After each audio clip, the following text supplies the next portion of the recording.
ایک شخص آقا علیہ الصلوۃ والسلام کی بارگاہ میں حاضر ہوا اور عرض کی یا رسول اللہ صلی اللہ علیہ وسلم، میری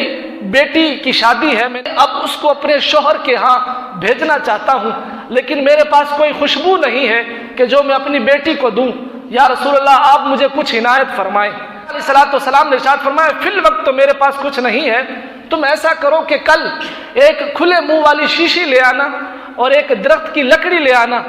تو جب اگلا دن آیا، وہ شخص آقا علیہ الصلوۃ والسلام کی بارگاہ میں حاضر ہوا، اس کے پاس ایک شیشی بھی تھی اور درخت کی لکڑی بھی تھی۔ تو آقا علیہ الصلوۃ والسلام نے اپنے دونوں بازوؤں مبارک سے اس لکڑی کے ذریعے اپنا پسینہ جمع کر کے اس شیشی میں ڈالا، یہاں تک کہ وہ شیشی بھر گئی۔ تو حضور علیہ الصلوۃ والسلام نے ارشاد فرمایا کہ یہ لے جاؤ اور اپنی بیٹی کو دو اور اس سے کہو کہ یہ جب تمہیں ضرورت پڑے یہ لگا لیا کرو۔ تو وہ شخص حضور کا وہ پسینہ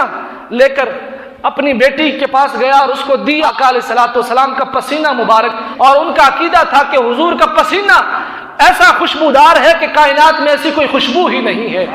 اور صحابہ کرام فرماتے ہیں کہ جب ہم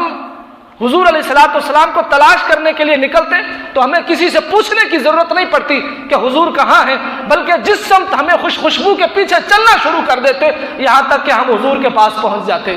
تو یہ حضور کے پسینے کا کمال تھا۔ اس نے لے جا کے اپنی بیٹی کو دیا